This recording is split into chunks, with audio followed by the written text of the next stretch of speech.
Bueno, qué silencio.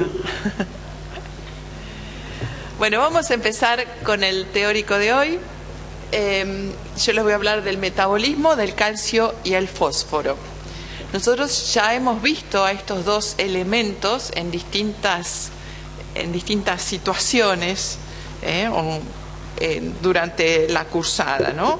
Y el calcio, por ejemplo, lo hemos visto que era imprescindible para las secreciones, ya sea de neurotransmisores, de hormonas. Lo vimos como imprescindible también en la contracción muscular, en la conducción nerviosa, en la exocitosis, en el proceso de coagulación, lo vimos participar, en la activación enzimática, y sabemos que es un segundo mensajero por el cual hormonas y neurotransmisores ejercen sus efectos. También el fósforo lo hemos visto, quizás con un rol no tan relevante a simple vista, en el metabolismo energético, ya que nosotros almacenamos la energía a través de enlaces fosfatos en el ATP, en la posición gamma del ATP. Lo vimos también participar en la señalización intracelular a través de lo que es la fosforilación y desfosforilación de enzimas como mecanismo de transducción de señales.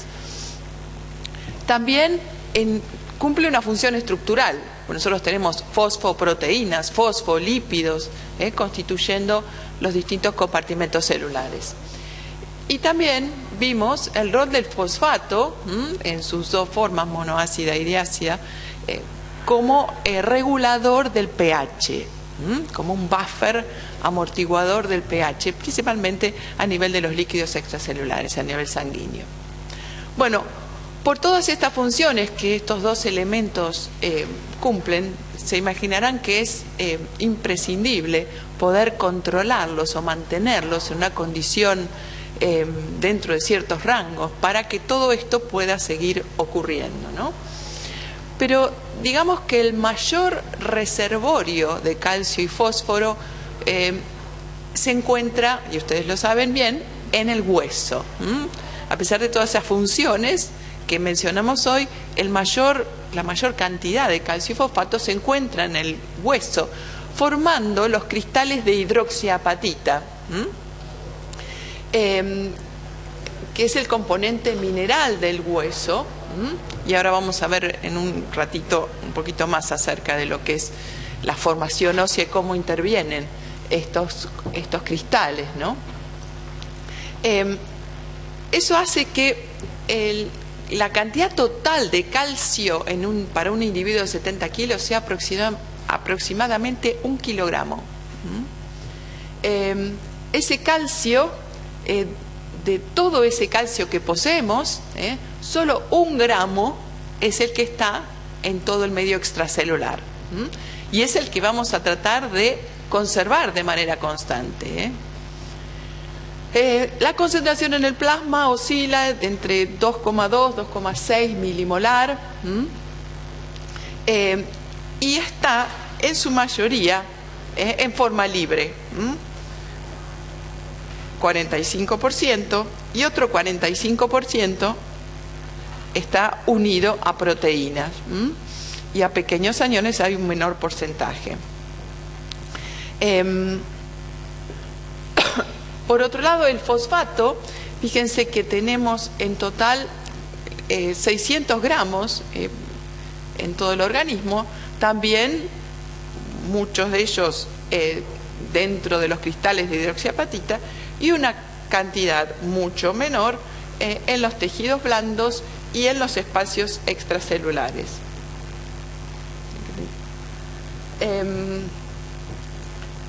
Otra vez es muy inferior a la cantidad que se encuentra formando el hueso. Su concentración va de 0,8 a 1,5 milimolar.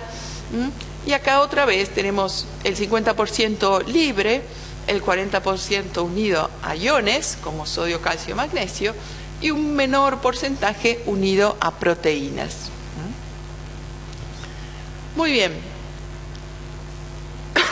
¿Cómo es el metabolismo diario del calcio y del fosfato? Ustedes saben que el calcio se encuentra en los alimentos, fundamentalmente en los lácteos, y se recomienda, o deberíamos ingresar aproximadamente 1000 miligramos de calcio por día.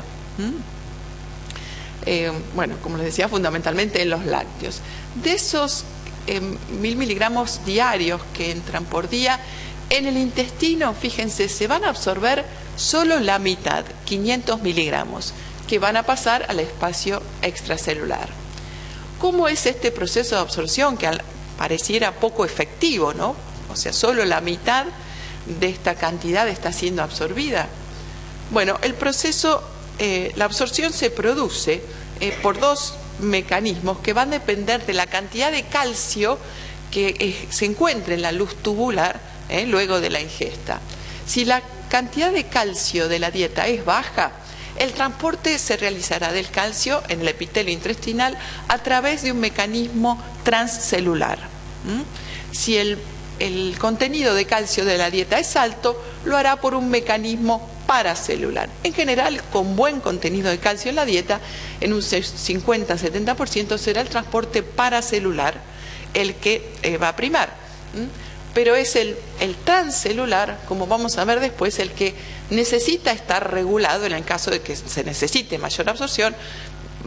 La vitamina D, que va a ser uno de los que le regula, actuará sobre el mecanismo de transporte transcelular. Como se indica en este esquema, fíjense, el calcio que está en concentraciones milimolar o más en la dieta, y está en concentraciones nanomolares en el intracelular de la célula epitelial intestinal, va a entrar a favor del gradiente de concentración. Y lo va a hacer a través de estos canales, los TRPV, en particular la isoforma 6. Estos TRPV son los receptores de potencial transitorio de tipo valinoide, no importa, TRPV. Son canales de calcio que generan un pequeño potencial, no son voltaje dependientes, o sea, no se abren por voltaje, y permiten la entrada de calcio. También no se descarta que haya otros mecanismos por los cuales el calcio entre a la célula epitelial intestinal.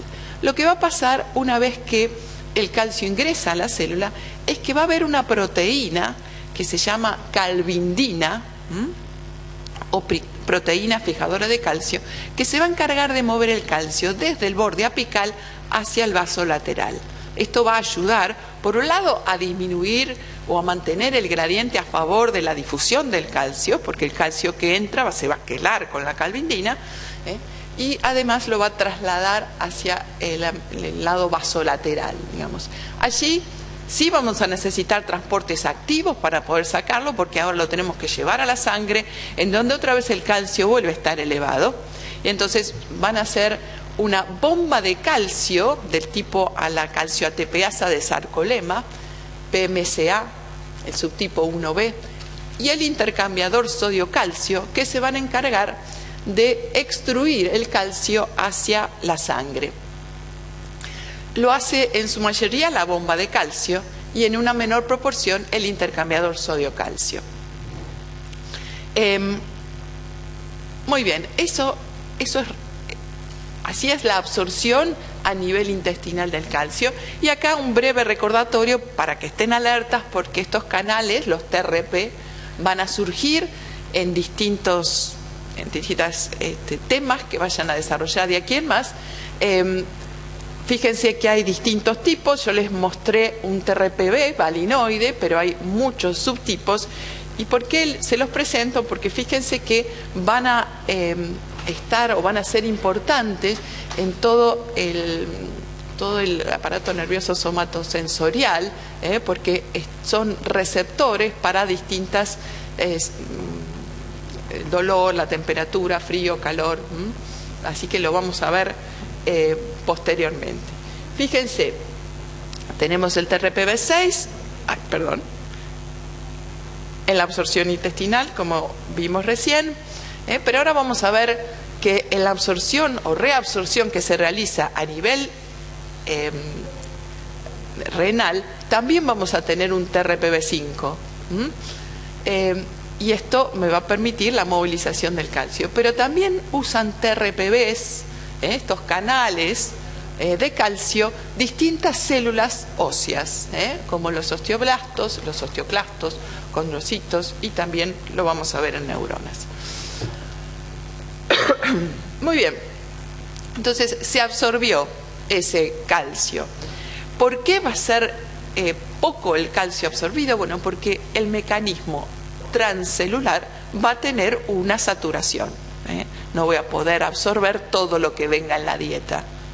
Por eso después vamos a ver cuando se necesita suplementar calcio por falta de por más que se suplemente con mucho calcio, esto no es directamente proporcional a la cantidad que pueda ser absorbido, porque vamos a tener como un transporte máximo de alguna manera para el calcio. Pero si nosotros tenemos en cuenta cuánto calcio se eliminan por heces, vemos que el calcio eliminado por heces es mayor a lo remanente del calcio de la dieta. Acá nos quedarían 500 miligramos para ser excretados por heces. Pero, ¿qué es lo que contribuye a esto? El calcio que aparece en las secreciones que se vuelcan a el tracto gastrointestinal, secreciones pancreáticas, secreciones de las distintas glándulas, la vesícula biliar y demás. Como también tienen calcio, ese calcio es el que colabora en dar esta gran cantidad de calcio que aparece en las heces.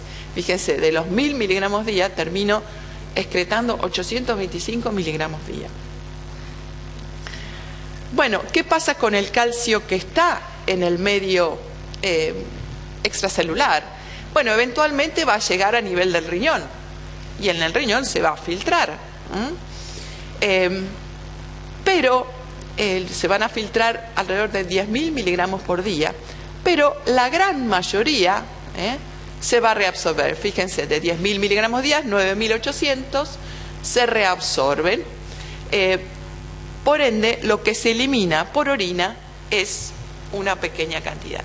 Si ustedes se fijan, este balance neto es cero, o sea, de los 1.000 miligramos día que estoy ingiriendo, 800 y algo lo elimino por heces y unos 1.000 y algo, 825 por heces y 175 por orina. Entonces estamos ante la situación no de un niño ni de un anciano, en donde el balance neto del calcio debe ser cero. En el niño deberá ser negativo porque habrá una retención de calcio, y en el anciano, durante la vejez, este balance está a favor de la pérdida de calcio, se pierde más calcio de lo que se ingresa. Muy bien, el mecanismo, como yo les comenté hoy, de absorción o de reabsorción que se da en el túbulo contorneado distal del calcio en el riñón es también a través de, acá tenemos la luz, de un TRPV, pero otra isoforma, la TRPV5, una calvindina, que también no les comenté, pero la otra era calvindina 9K, y esta es 28K, otras isoformas, y también una bomba de calcio, PMSA 1B en vez de 1A, y el intercambiador sodio-calcio, extruyendo a calcio hacia el medio, hacia el extracelular. Muy bien, así que el mecanismo de reabsorción renal es el mismo. Pero ¿qué sentido tiene toda esta movilización de calcio si yo no me voy a quedar con nada de calcio? Bueno, esta movilización de calcio diaria se realiza para tratar de renovar el calcio de los huesos, de tal manera que si yo ingiriera calcio radioactivo, eventualmente ese calcio aparecería depositado en los huesos. El calcio, y vamos a ver el fosfato, también necesitan ser renovados de la estructura ósea. Muy bien, vamos al fosfato. De manera similar ingresamos, quizás un poco más. Les quiero comentar que cuando vayan a los libros para estudiar este tema, los libros difieren acerca de las cantidades. Tampoco necesitamos, o sea, no es importante que ustedes conozcan qué cantidades, pero sí la proporción de tanto de calcio y fosfato que se elimina por heces y por orina, porque vamos a ver que eso es bien distinto, ¿no? De lo que se ingiere en la dieta de fosfato, acá dice 1400 miligramos a nivel intestinal. Fíjense que acá el panorama cambia, es mucho mayor la absorción intestinal de fosfato que de calcio, ¿no? Proporcionalmente.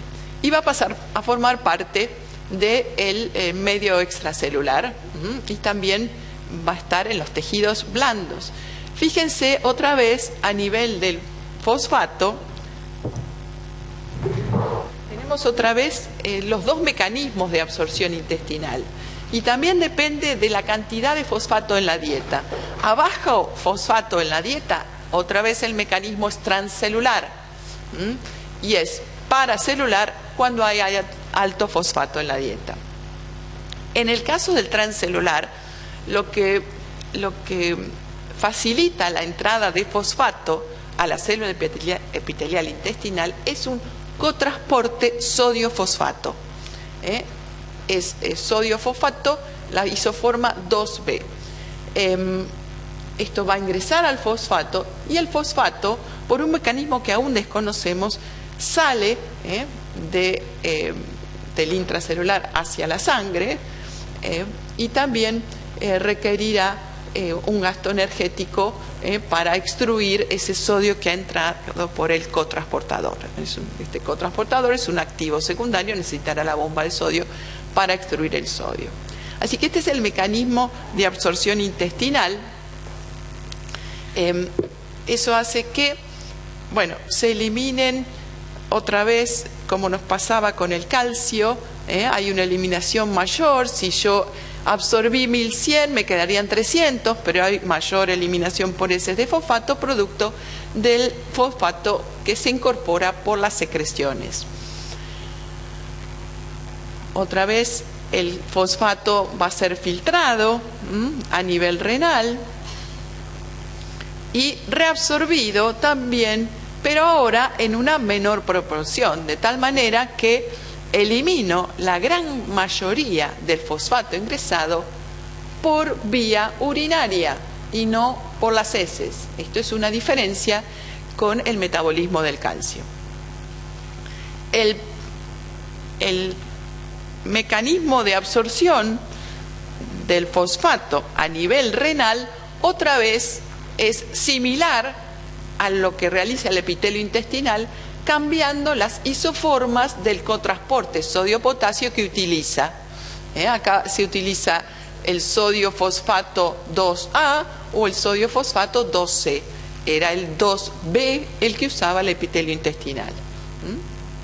Entonces por acá ingresa y como ven no sabemos cuál es el mecanismo que transporta ese fosfato hacia la sangre. Muy bien. Y por supuesto, el fosfato, como les comentaba hoy, va a permitir el recambio del fosfato almacenado en el hueso. Fíjense que este proceso, para este individuo, que ya les digo, no está creciendo ni está envejeciendo, el balance neto es 0. O sea, hay 210 miligramos por día de fosfato que se incorporan al hueso y 210 miligramos por día de fosfato que salen del hueso, que se renuevan del hueso. Muy bien, pero repasemos un poquito la estructura del tejido óseo. El tejido óseo está compuesto por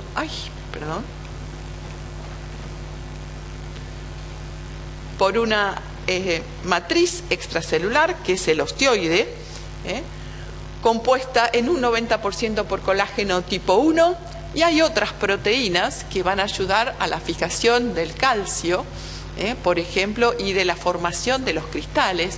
La osteocalcina, que fija los cristales de hidroxiapatita, la osteonectina, hacen de puente entre los cristales y el colágeno. Entonces sería el osteoide o matriz extracelular inorgánica, acelular, mientras que los componentes celulares son los osteoclastos, que se van a encargar de la resorción ósea, que son estas células que vemos acá sobre la superficie, que tienen un precursor hematopoyético, son parientes de los macrófagos, y los osteoblastos y osteocitos serían los otros dos tipos celulares que tienen como derivan de células mesenquimatosas. Acá tenemos los osteoblastos, los osteocitos, aquellos osteoblastos atrapados en la matriz, los osteoblastos que se van a encargar fundamentalmente de la formación del osteoide, o sea, de la síntesis de colágeno y estas otras proteínas necesarias, y también de la mineralización, o sea, del depósito de los cristales sobre la matriz de colágeno. Los osteocitos van a estar controlados por el osteoblasto, van a estar en contacto con ellos y van a saber qué está pasando en la superficie del hueso a través de los canalículos. Se ha propuesto, y ahora vamos a ver qué es esto de que podrían funcionar como mecanostatos o dar señalización de alguna manera, teniendo en cuenta cómo está el hueso internamente en cuanto a su estructura y si se necesita algún recambio o alguna modificación.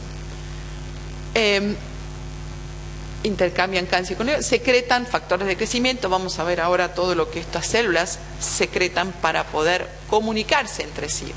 Entonces, una de las cosas que tenemos que tener bien claro es que el proceso de resorción y formación ósea es un proceso continuo. Todo el tiempo se están destruyendo pequeñas regiones de nuestros huesos y formándose nuevamente.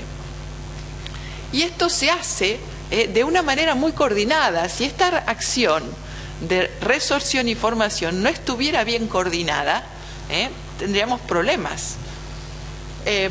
Para ello se hablan de unidades, unidades multicelulares básicas que están formadas por el conjunto de osteoclastos y posteriores osteoblastos que se van a encargar de la reparación de la zona que se ha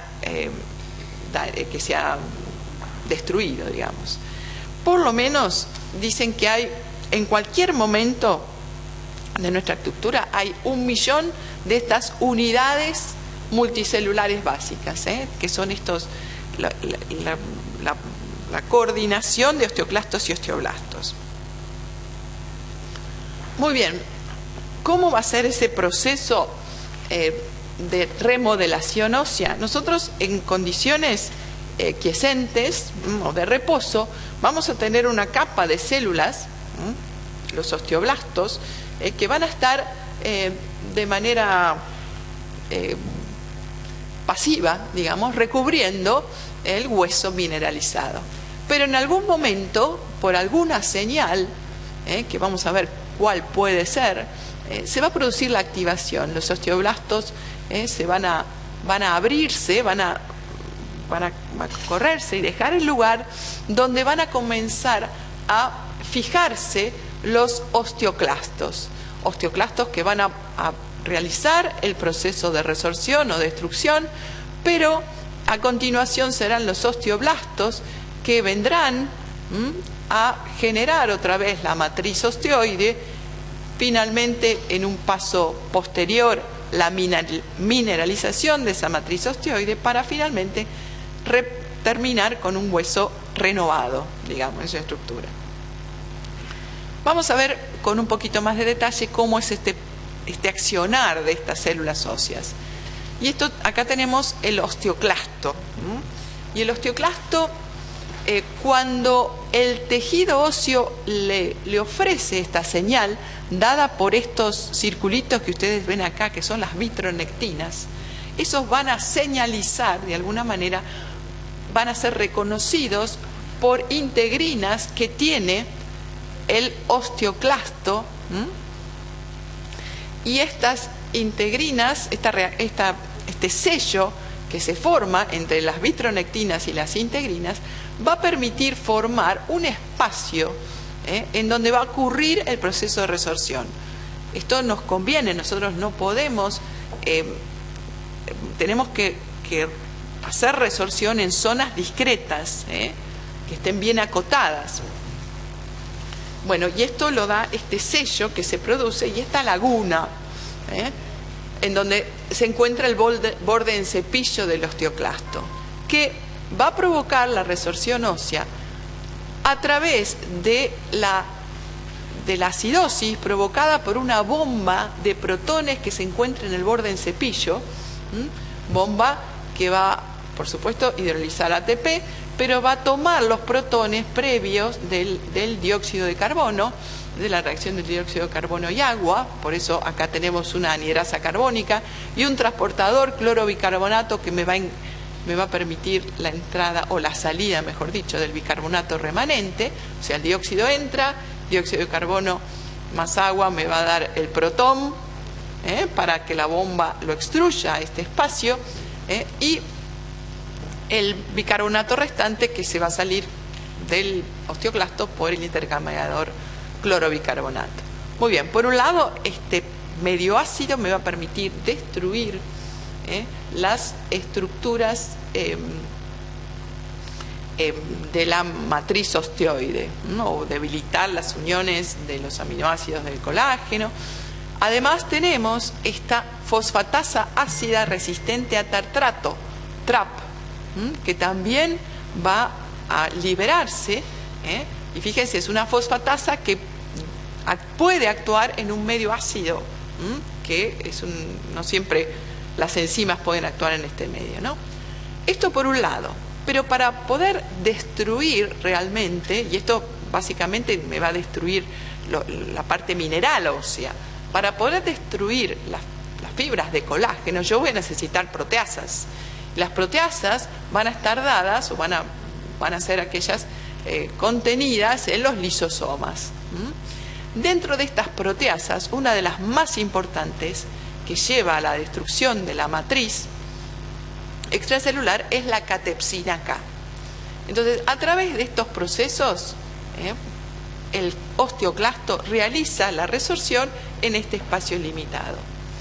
Van a ver que cuando esto acaba, el osteoclasto puede mudarse a un próximo lugar para continuar con este proceso. ¿Alguien me puede decir a quién pertenecen estas pinturas? Afiches. Trabajaba en el Moulin Rouge de París. ¿Nadie sabe? Bueno, estas pinturas pertenecen a Toulouse-Lautrec. Toulouse-Lautrec padecía de una enfermedad que se llama pignodisostosis. Y esta enfermedad, que es muy rara, como dice allí, tenía un trastorno en el crecimiento óseo, y ese trastorno en el crecimiento estaba dado por una mutación en el gen que codificaba la catepsina. De tal manera que no llevar a cabo correctamente el proceso de resorción ósea trae importantes trastornos a nivel del esqueleto y de la... Muy bien, acá tenemos nuevamente el osteoclasto realizando la resorción ósea, pero fíjense que tenemos, o están acá, los osteoblastos que van a acompañar este proceso de resorción, listos para la formación ósea. Estos son los que... Y fíjense, ¿por qué esta acción tan coordinada que vemos de osteoblastos y osteoclastos están señalizadas por distintas moléculas que van a actuar a la manera de las citoquinas entre la comunicación de las células inmunes entre osteoblastos y osteoclastos? En realidad, algunas son citoquinas y, por ejemplo, se sabe que la interleuquina 6 es una de las señales liberadas por el osteoblasto para coordinar acciones con el osteoclasto. Pero hay acá alguien muy importante, el cual vamos a dedicarle un tiempo, que es el ligando RANK. Esta también es una citoquina que interactúa o es sintetizada por el osteoblasto y tiene sus receptores sobre el osteoclasto. Entonces, para esta acción coordinada vamos a necesitar esta relación estrecha por muchas señales dadas. Y esperen que les voy a mostrar.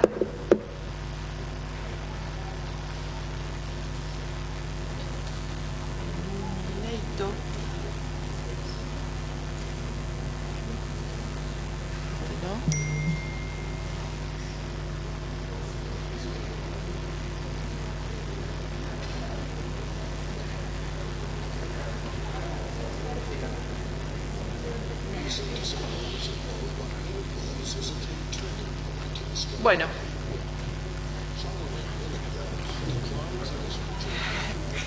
acá nos muestran un poco la estructura ósea, pero yo lo que quería ver es que ustedes puedan ver esto en movimiento. Acá tenemos los osteoclastos y los osteoblastos.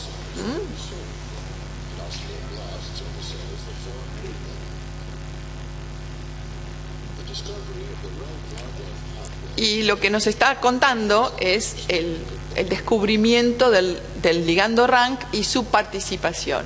Como ven, el ligando RANK está siendo secretado por estos osteoblastos. ¿Y qué van a hacer? Van a encontrar sus receptores sobre los osteoclastos, el receptor RANK. También el osteoblasto genera otra partícula, otra molécula, que es la osteoprotegerina, que son receptores solubles para el RANK ligando. Entonces, vamos a ver lo que pasa normalmente en el hueso. Acá tenemos los osteoblastos quiescentes, que en algún momento, ante alguna señal, comienzan a reorganizarse y activarse. Y ellos empiezan a liberar esto que ustedes ven acá, que es el RANK ligando. Ese RANK ligando se va a unir sobre los precursores de los osteoclastos, va a promover su fusión como célula multinucleada que es, y acá va a empezar el proceso de resorción. O sea, el proceso de resorción lo inicia el osteoblasto a través de sustancias que libera hacia el osteoclasto.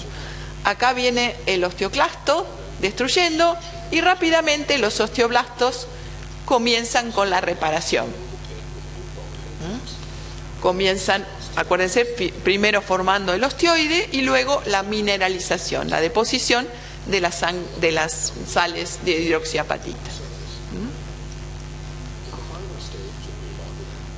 Bueno, hasta aquí no hay problema. Esto es lo que nos está ocurriendo continuamente en un montón de regiones de nuestro hueso en este momento.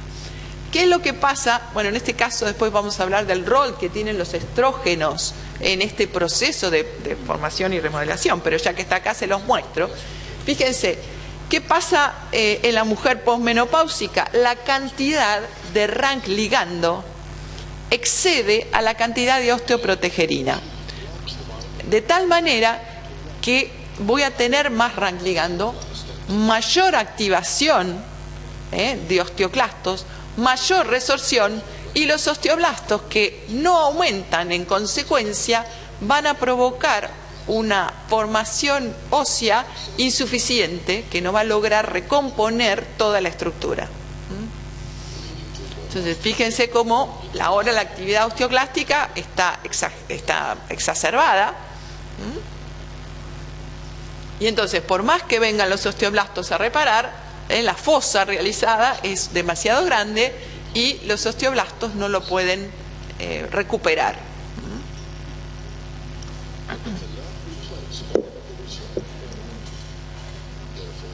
Después vamos a... Estos videos habitualmente son de compañía farmacéutica. Después vamos a volver por qué nos están contando esto. Seguramente que algo nos quieren vender. Y ya les voy a contar qué. Bueno, fíjense lo que pasa con la estructura ósea, cómo se va debilitando por la falta del remodelamiento apropiado. Bueno, esperen un poquito que lo freno ahí.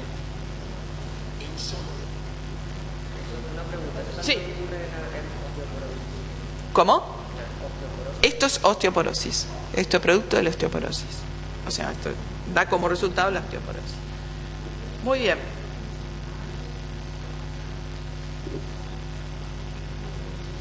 Entonces,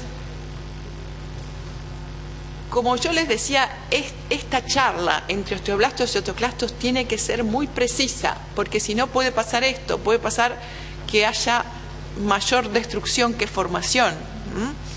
Y esa señalización que les mostré, en parte está dada por Rank ligando, no solamente es Rank ligando, y hay otras citoquinas, como la interleuquina 6, el Rank ligando. El Rank ligando es ligando al receptor activador del factor NF-kappa beta, es por la señalización que tiene, pero se conoce por Rank. La osteoprotegerina, factor estimulante de colonias de macrófagos. En esos pequeñas partículas que salían del osteoblasto no solo estaba el Rank ligando, había interleuquina 6 seguramente. Bueno, osteoprotegerina la vimos aparecer, balanceando la cantidad. La osteoprotegerina está para que no sea demasiado la cantidad de Rank ligando. Y también factor estimulante de colonias, de macrofágicas, porque es también este factor, así como en macrófagos, que lleva la proliferación de los precursores para formar. Entonces, el osteoblasto contribuye a esta señalización, a esta charla entre células, aportando estos factores. Pero el osteoclasto también libera algunos factores, como este SEMA4D, que no es, o sea, no es necesario que sepan todos, pero que sí sepan, y también la matriz ósea.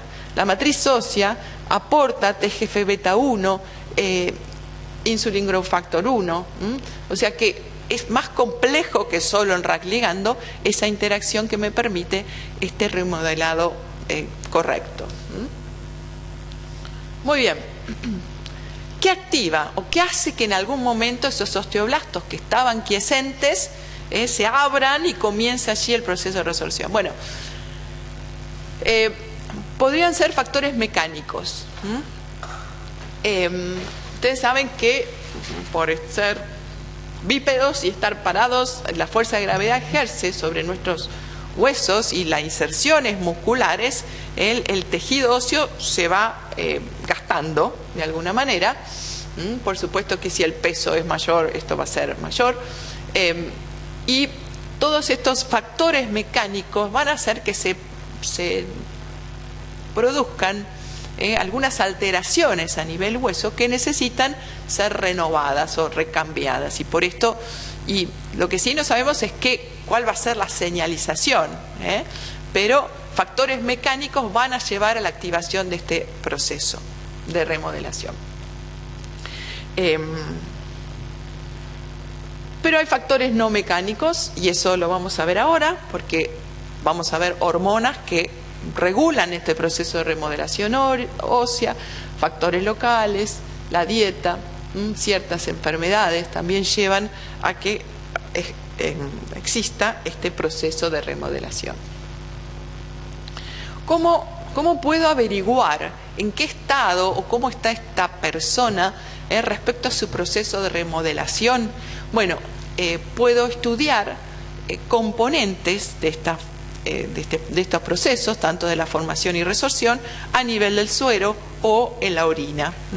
Y por ejemplo, cantidades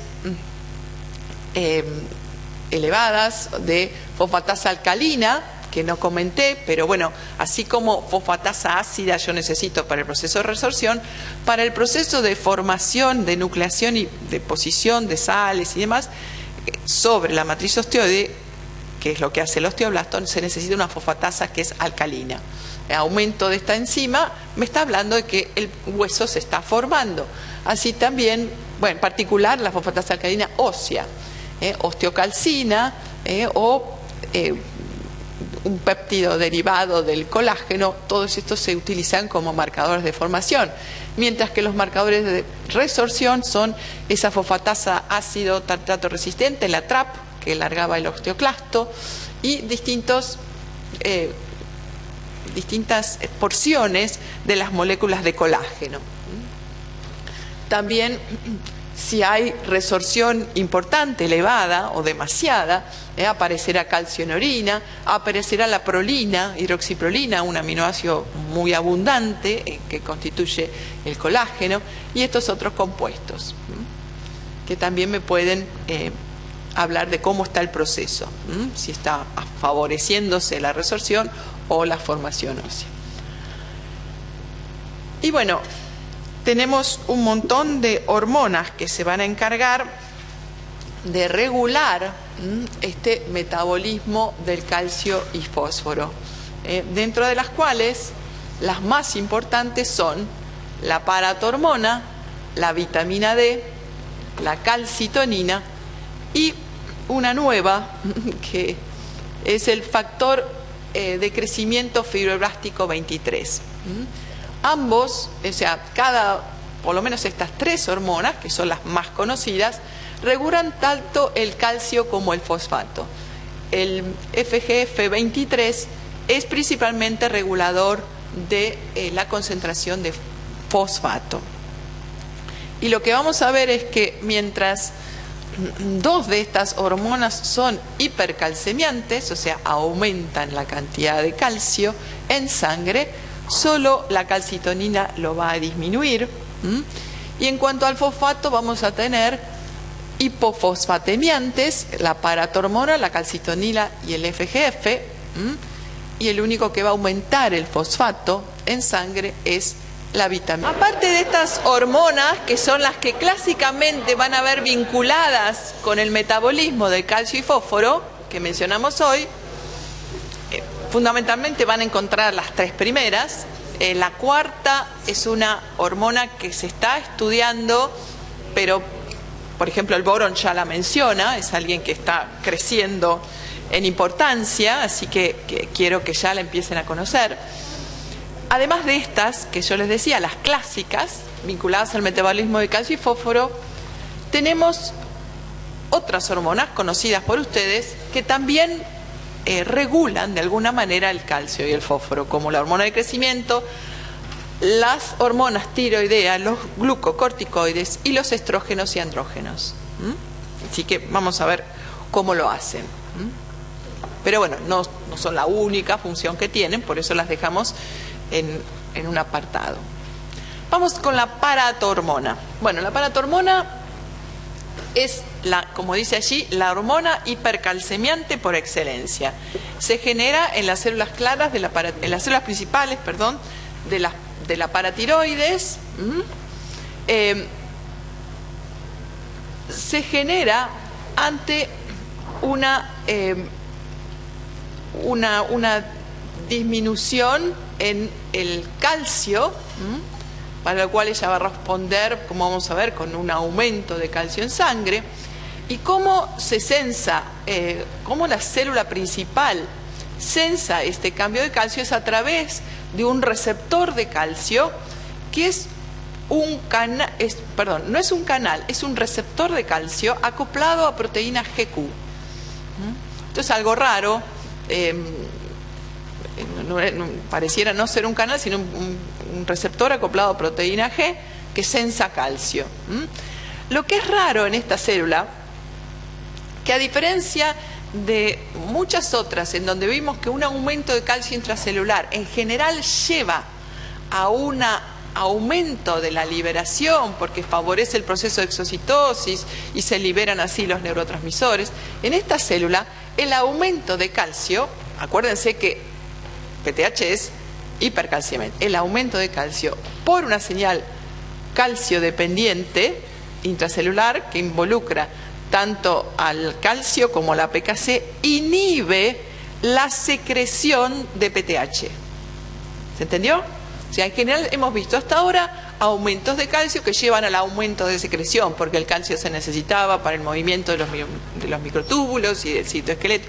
En esta célula es de los pocos casos en donde el aumento de calcio frena la liberación de PTH.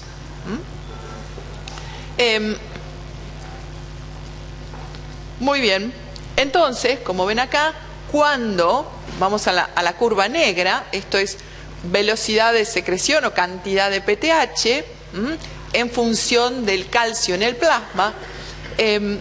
Cuando el calcio en el plasma comienza a bajar por debajo de los 9-10 miligramos de decilitro, aumenta la secreción de PTH.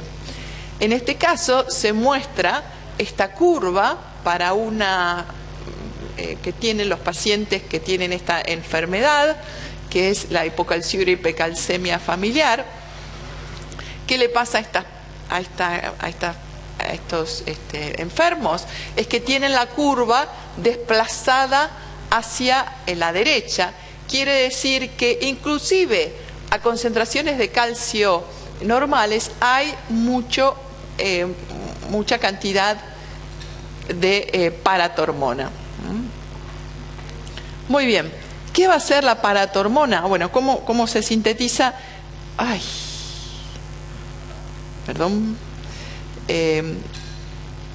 Se sintetiza a partir de un prepropéptido que va perdiendo, como muchas otras hormonas peptídicas, va perdiendo péptidos, los distintos estamentos, cuando pasa el retículo endoplásmico, cuando pasa por el Golgi, va perdiendo residuos hasta obtener la forma activa de la hormona. El gen de la paratormona tiene una región 5' de secuencias reguladoras por la vitamina A y la vitamina D. Quiere decir que estas vitaminas van a poder regular la expresión de la paratormona. Entonces, ¿qué es lo que hace la paratormona? Lo mostramos acá. La paratormona va a actuar a nivel del hueso y va a actuar a nivel del riñón. Va a estimular la reabsorción de calcio del túbulo contorneado proximal y distal. Va a inhibir la reabsorción de fosfato y va a favorecer la conversión de la vitamina D, que vamos a ver en un ratito. ¿Cómo hace el proceso? ¿Cómo actúa sobre el hueso? Porque tiene el osteoblasto un receptor de la PTH que se llama PTH1R. Este receptor va a promover, cuando se una la PTH al mismo, un aumento de la liberación de RANK ligando y una inhibición de la síntesis por parte del osteoblasto de la osteoprotegerina, de tal manera que el efecto final va a ser más RANK ligando que osteoprotegerina y por ende activación del osteoclasto y resorción ósea. A través de este proceso, por aumentar la resorción, la PTH va a ser hipercalcemiante. Pero bueno, cuando se da de manera intermitente, la PTH puede llegar a provocar la proliferación de osteoblastos y tener un efecto sobre la síntesis ósea. Pero cuando se da de manera sostenida, esto es lo que pasa, aumento de la resorción ósea. ¿Cómo genera este aumento de la resorción, de la reabsorción del calcio y la inhibición de fosfato? Lo vamos, estimulando aquellos o inhibiendo aquellos mecanismos que llevaban a la reabsorción. En el caso del calcio, acuérdense que eran el TRPV5 más las bombas, más todo lo que me permitía, y los cotransportadores van a estar inhibidos en el caso de sodio fosfato, en el caso de la reabsorción de fosfato por parte de la PTH, ¿no? Muy bien, la otra hormona de la que tenemos que hablar es la vitamina D. La vitamina D la obtenemos en realidad de poca cantidad, porque no somos nosotros grandes consumidores de pescado. Si ustedes se fijan, son los pescados los grandes proveedores de vitamina D, aunque también los productos lácteos, pero mucho menor cantidad. Pero en realidad la vitamina D que nosotros vamos a necesitar, la vamos a obtener en su gran mayoría si es que estamos bien expuestos a la luz del sol, porque la luz solar nos va a permitir la transformación de una vitamina, un precursor de la vitamina, que se va a poder transformar en finalmente vitamina D. Los niveles deseables de vitamina D están alrededor de los 30 nanogramos mililitro. Puede haber hipovitaminosis y puede llegar a haber insuficiencia de vitamina D cuando las cantidades de esta vitamina disminuye los 10 miligramos decilitros. La carencia de vitamina D, bueno, habitualmente, y acá me faltó un 0, los requerimientos de vitamina D son de alrededor de 1000 unidades arbitrarias por día. La verdad que nosotros no ingerimos los alimentos con suficiente cantidad de vitamina D y tampoco estamos expuestos al sol lo que deberíamos para obtener esta cantidad, con lo cual esto pasa a ser un gran problema, y ahora vamos a ver por qué la vitamina D no solo va a estar implicada en el metabolismo del calcio, sino que tiene otras implicancias. El déficit de vitamina D ha llevado provoca la enfermedad de raquitismo en los niños y osteomalacia en los adultos. Este déficit de vitamina D podría deberse a, falta de esta ingesta, falta de la exposición a la luz solar, pero también puede darse, por ejemplo, en los celíacos se da una falta de vitamina D por falta de absorción apropiada a nivel intestinal de los alimentos. Muy bien, la vitamina D es un derivado del colesterol, y allá vemos el 7-dihidrocolesterol que está allí, endógeno, por acción de las radiaciones ultravioletas a nivel de los queratinocitos. Lo que produce la luz ultravioleta es la ruptura de este anillo B de la estructura. Luego de esa ruptura, ven acá, desapareció el B, hay una isomerización, cambia de forma y se forma el colecalciferol o vitamina D3. Esta vitamina D3 va a seguir siendo procesada a nivel del hígado, donde se va a provocar la primera hidroxilación en posición 25, esta posición, para formar el 25-hidroxicolecalciferol. Esta es la forma de la vitamina D más abundante en sangre. Por eso cuando yo les mostré hoy esto acá, les puse 25 hidroxivitamina D3, porque es la que puedo medir en gran cantidad de sangre y la que utilizo para ver cómo está sus valores. Entonces esto a nivel del hígado se hidroxila, después a nivel sanguíneo, por nivel sanguíneo llega hasta riñón, donde se va a provocar la segunda hidroxilación. Esta es la 25 y acá está la hidroxilación en 1,25. Esta hidroxilación que se produce a nivel del riñón, está llevada a cabo por una ULF1-alfa hidroxilasa estimulada por la paratormona. Por eso hoy decíamos que uno de los efectos de la paratormona a nivel renal era aumentar la conversión de 25 a 1,25 vitamina D. También podemos obtener vitamina D D2 a partir del ergocalciferol de los vegetales, pero en mucho menor cantidad. Acá les vuelvo a mostrar este esquema, nada más que para decirlos, es lo que vimos hoy, la luz ultravioleta llevando a una forma de vitamina D. Recuerden que desde los queratinocitos al hepatocito al riñón, la vitamina D, por ser un esteroide, va a necesitar de una proteína transportadora de vitamina D, que es esta. Aquí está en el hígado provocándose la hidroxilación, Esto que ustedes ven acá con un montón de numeritos son el gen de la hidroxilasa que provoca esta hidroxilación. Hay en mitocondria y hay a nivel en retículo endoplasmático. Luego llega a riñón. Y en el riñón se produce, acá está la otra hidroxilasa, que me va a dar el 1,25 vitamina D, la forma activa de esta vitamina. ¿Cómo actúa la vitamina D?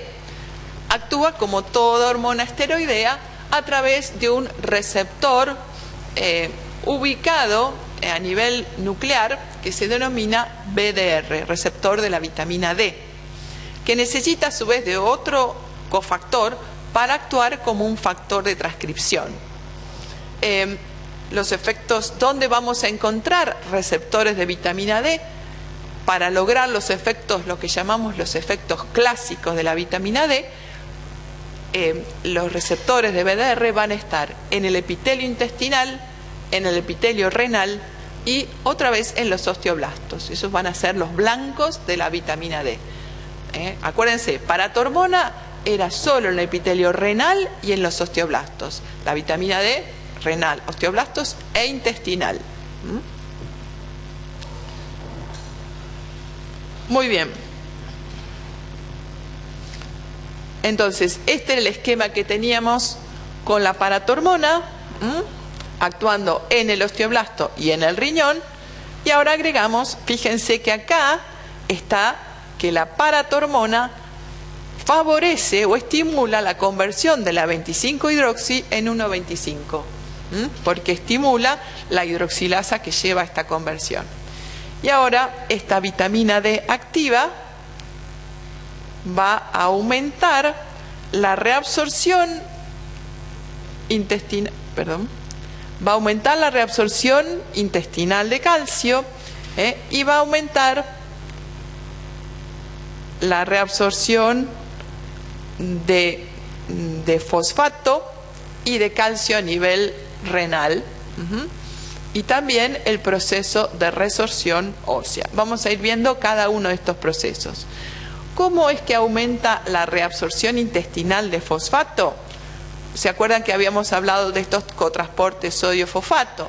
Bueno, la vitamina D, unida a su receptor BDR, va a activar, va a aumentar la expresión de este tipo de transportadores para permitir la mayor reabsorción de fosfato. También regula este pasaje paracelular porque regula las uniones adherentes o que hay entre las células del epitelio intestinal, promoviendo una mayor entrada de fosfato. Esperen que me salté uno. Acá está. Eso era a nivel renal. Esto es a nivel intestinal. Fíjense, a nivel intestinal, la vitamina D se une a su receptor BDR, pero necesita de este otro cofactor para funcionar como un factor de transcripción. ¿Y qué va a aumentar? Va a aumentar la transcripción, por un lado, del TRPV6, por otro lado, aumentar la transcripción de la PMCA, de la bomba de calcio, y también, aunque no está en este esquema, aumenta la expresión de la calvindina. Entonces, favoreciendo o aumentando la expresión de todos esos transportadores, aumenta la vitamina D, el metabolismo o la entrada, la absorción intestinal de calcio. Fíjense que acá también se dice que la vitamina D regula el transporte paracelular de calcio, modulando estas uniones. Entonces, lo renal ya lo vimos. Y ahora, ¿cómo actúa la vitamina D sobre el osteoblasto, sobre el hueso? La vitamina D va a tener un efecto parecido a lo que sucedía con la PTH, que de hecho la vemos acá. Aumenta la expresión de RANK ligando por sobre la expresión de osteoprotegerina. Y eso me va a llevar a la activación del osteoclasto y aumento de la resorción ósea. O sea, por este mecanismo, la vitamina D va a ser hipercalcemiante, porque aumenta la absorción intestinal, porque aumenta la reabsorción renal y porque aumenta la resorción ósea. Bueno, hasta acá estos serían los efectos clásicos de la vitamina D. Pero ¿qué pasó? Se vio que el receptor BDR está en casi todas nuestras células, pero fundamentalmente, o sea, no únicamente en epitelio intestinal, epitelio renal y osteoblastos. Está en la piel, en los queratinocitos, en las células de la próstata, mama, corazón, cerebro, monocitos, células inmunes. No solo que está presente el BDR en estas células, sino que también estas células tienen la 1-alfa hidroxilasa. O sea que ahora se propone que habría generación de vitamina D de forma local que de manera autocrina regularía el funcionamiento no solamente de estas células que mencionamos antes, sino de un montón de otras células. ¿Qué efectos tiene la vitamina D en esas otras células? Tiene efectos antiproliferativos, regula la función inmune, tanto de la inmunidad innata como de la adaptativa, regula la secreción de insulina por parte de las células beta, regula la secreción de renina. Así que esto ha ampliado un montón el espectro de la vitamina D y se hace mucho hincapié cada vez más acerca de los trastornos que los déficits de vitamina D podrían estar ayudando. Este es un esquema que muestra los efectos no clásicos de la vitamina D. Fíjense, acá tenemos los BDR, están los BDR en los macrófagos monocitos, y lo que lleva es a, por ejemplo, pueden inhibir o aumentar los ROS o las especies activas para destruir, por ejemplo, las partículas del patógeno que causa la tuberculosis. También está involucrada la vitamina D en la liberación de citoquinas por parte de los linfocitos T, CD4 y en la formación de inmunoglobulinas de los linfocitos B. En células de la mama, del colon, de próstata, la vitamina D unida a su receptor y su correceptor aumentan la expresión de P21 y P27, que son dos factores inhibidores de la transcripción. Inhibe la angiogénesis, induce la apoptosis. Por eso, la falta de vitamina D se la asocia con mayor propensión a cáncer, fundamentalmente a cáncer de próstata y algún otro cáncer también. Por otro lado, a nivel de la glándula paratiroides, esto vimos que la vitamina D lleva a la disminución de la PTH. ¿Por qué? Porque inhibe, o de alguna manera regula la alfa-1 hidroxilasa que me da el 1,25, la 1,25 vitamina D. Yo les decía que a nivel renal también, y a través de la modulación de la 1,25 de hidroxi, está vinculada la vitamina D con la secreción de renina, y por eso se la vincula con la regulación de la presión arterial. Y en el páncreas también regularía la secreción de insulina. Es por eso que, fíjense, cada vez más se vincula a esta deficiencia de la vitamina D con un montón de trastornos, como algunos porque provocar alteraciones del metabolismo del calcio me va a alterar todo lo que es señalizaciones que son calcio dependientes, ¿no?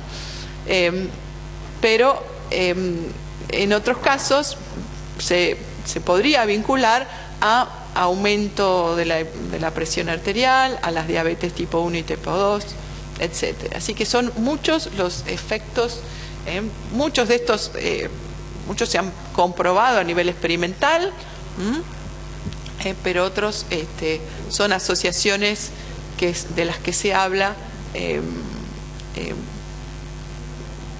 así de estudios epidemiológicos, ¿no? Muy bien. Dentro de las clásicas, la que nos falta mencionar es la calcitonina, y esta hormona está expresada, o sea, hay un gen común que está procesado por dos variantes distintas, ya sea en el cerebro o en las células claras de la tiroides. En las células claras de la tiroides, este gen, acá está la porción de calcitonina, se expresa dando un péptido y un péptido que es la calcitonina, 32 aminoácidos, y otro remanente que vemos aquí. En cambio, en el cerebro, el mismo gen se procesa de otra manera, dando lugar al péptido relacionado con el gen de la calcitonina, que tiene un potente efecto vasodilatador. Pero nosotros nos tenemos que enfocar a este, que es el que se va a provocar a nivel de la tiroides. ¿Cuál es el rol de la calcitonina? Hoy habíamos mencionado que era la única hipocalcemiante. Y la pregunta es, ¿regula realmente la homeostasis del calcio? Si ustedes, hoy no les hice notar, pero en este esquema que les mostré del osteoclasto, esto que está por ahí arriba es un receptor de calcitonina. Acá, perdón. Calcitonina, el receptor, que se acopla a la proteína G, se activa PK y... está fallando. Bueno, ¿por qué se duda de la acción? Primero porque no es fácil tener una hipercalcemia. Acuérdense que la calcitonina es hipocalcemiante. ¿Por qué no es fácil tener una hipercalcemia? Bueno, porque evidentemente de alguna manera la entrada de calcio al organismo está regulada a través de la absorción intestinal, que tiene un límite. O sea, ¿por qué podría provocarse una hipercalcemia? Y bueno, por un tumor a nivel de la paratiroides, que secrete mucha cantidad de PTH, aumenta mucho la resorción, o por aumento de las secreciones de vitamina D en exceso, que llevaran a mucha resorción, por la cual podría aparecer mucho calcio en sangre. Bueno, ¿qué sucede? Hoy lo hablamos en el seminario, que cuando hay trastornos a nivel del funcionamiento de la glándula tiroides, podemos extirpar la tiroides y manejar los niveles de hormonas tiroideas desde afuera. En el proceso de la tiroidectomía, nosotros extraemos las células generadoras de calcitonina. Y sin embargo, las personas luego de esta cirugía no aparecen con trastornos en la regulación del calcio. Estaría en contra de un rol importante de la calcitonina en el manejo del calcio. Por otro lado, algunos pacientes con tumores de células C de la tiroides, o sea, hipersecretoras de calcitonina, tampoco han mostrado alteraciones en el metabolismo del calcio y fósforo.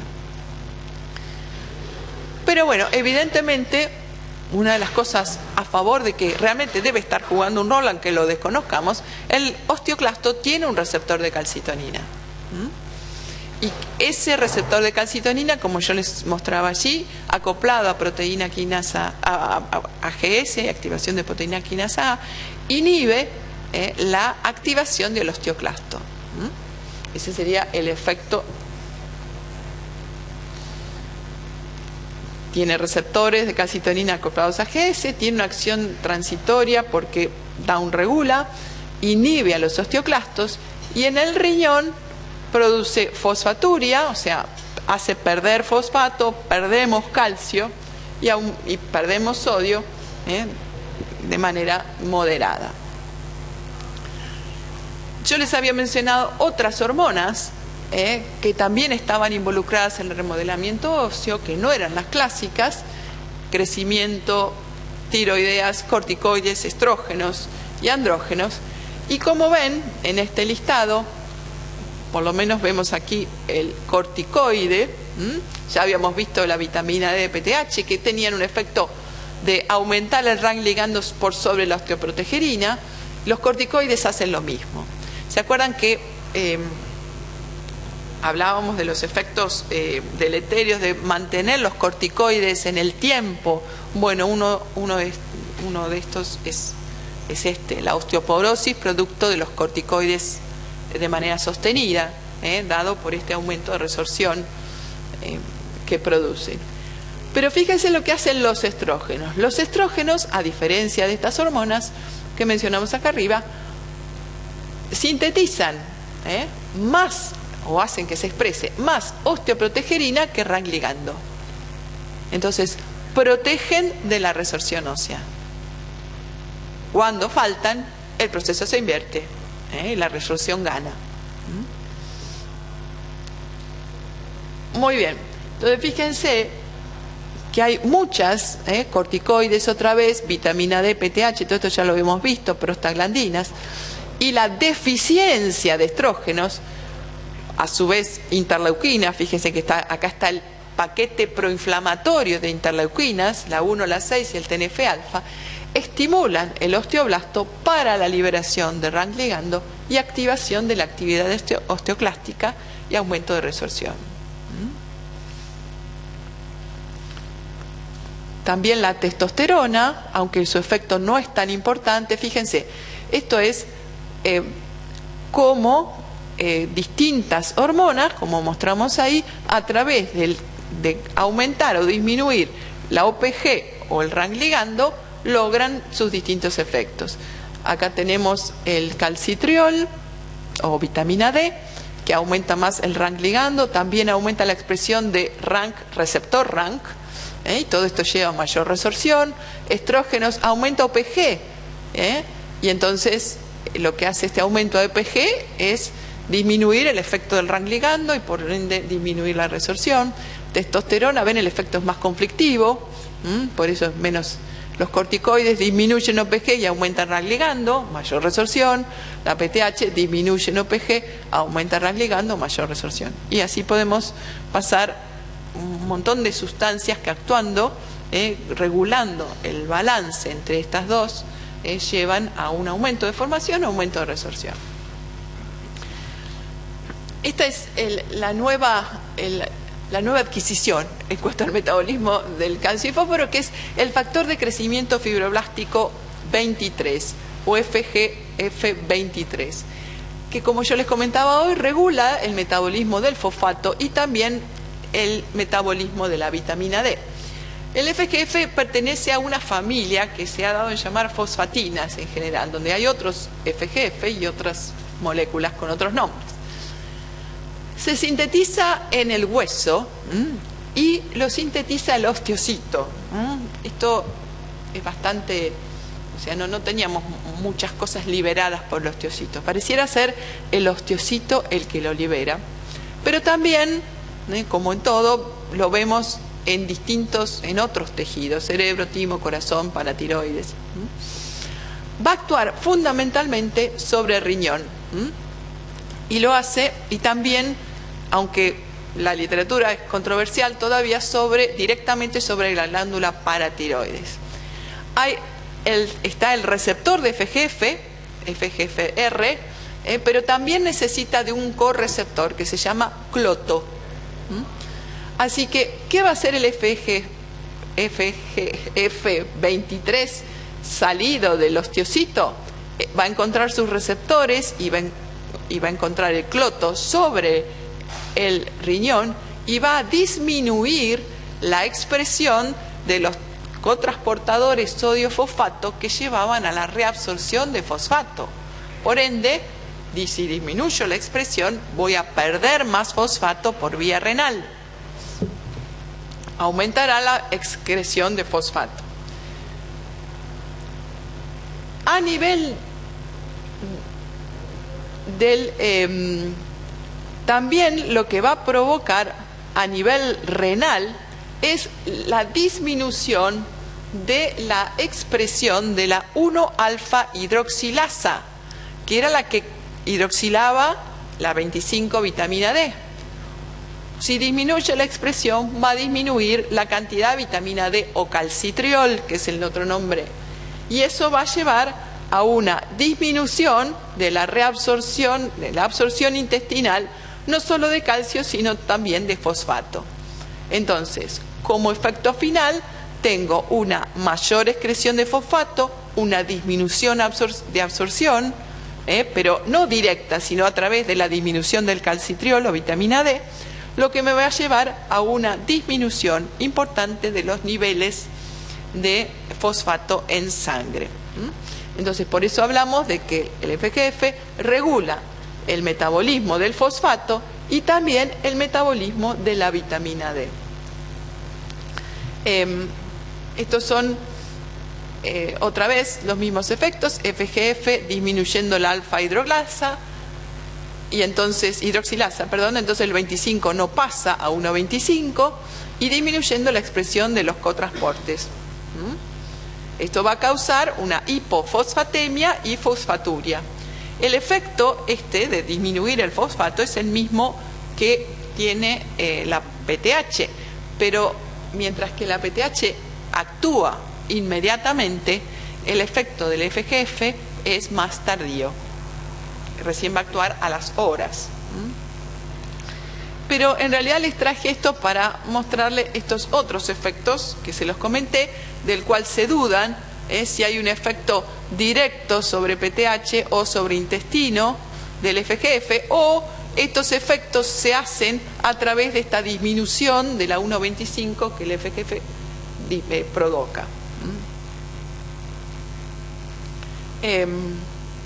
Por otro lado, por un mecanismo de retroalimentación, la vitamina D aumenta el cloto, que es el cotransporte, el correceptor de la FGF, y aumenta también la síntesis del FGF23. Con otros, bueno, esto es algo más complejo aún, ¿no? Como vitamina D y FGF se vinculan.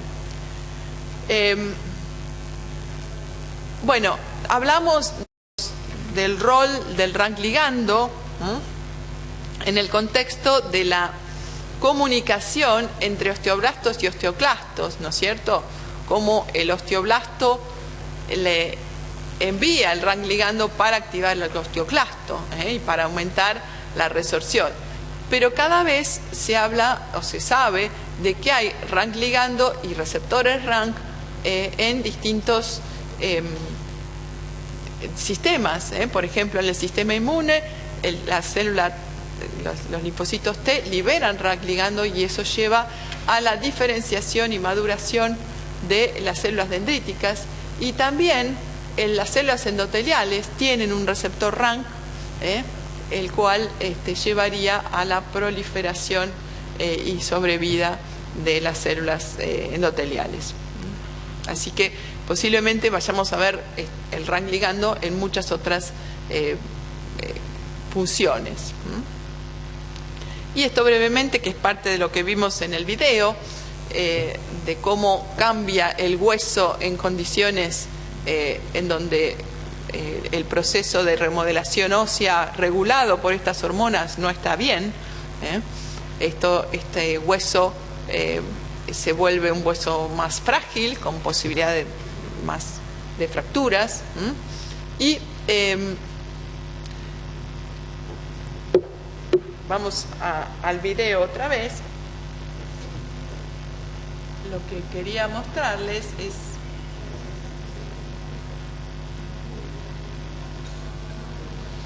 cómo prevenir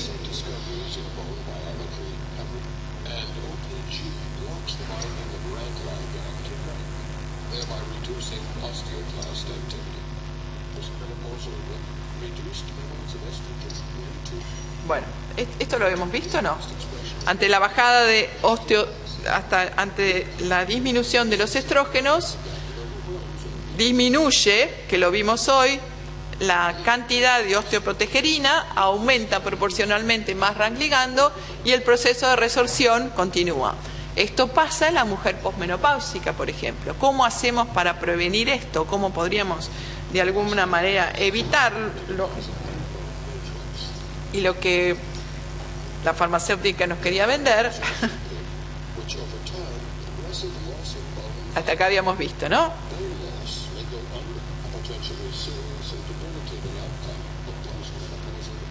Bueno, ahora nos van a contar qué ofrecen. No, esto es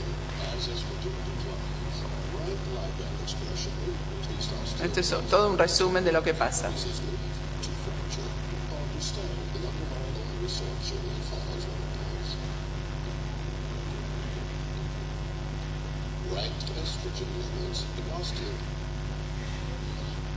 No, entonces no está acá.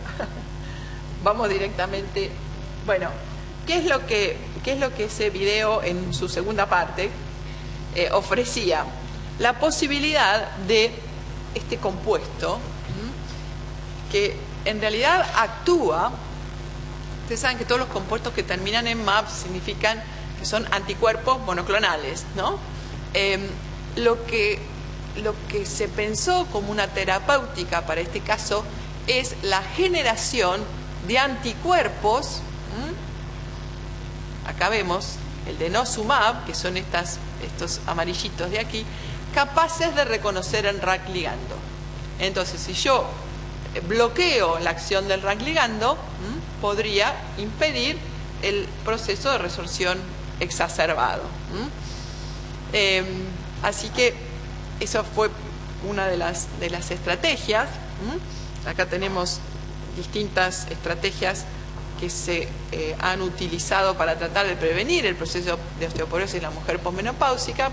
Que yo les mostraba ahí, se une al RANK ligando, impide su unión al receptor RANK y así inactiva los osteoclastos. Hay otros que, actuando sobre los reguladores, ¿se acuerdan que yo les dije que hay distintas señalizaciones entre osteoblastos y osteoclastos? También pueden llegar a prevenir o de alguna manera enlentecer el proceso de resorción. Uno de los tratamientos que más había tenido éxito fue la utilización de bifosfonatos. Estos tienen, dicen, fíjense, gran afinidad por el hueso mineralizado, y lo que se inhibe es parte del accionar del osteoclasto. Vamos a ver una pequeña. Esto es el bifosfonato. Directamente se incorpora y se acumula en el hueso, y esta incorporación en el hueso de estos compuestos inhibe la acción de los osteoclastos.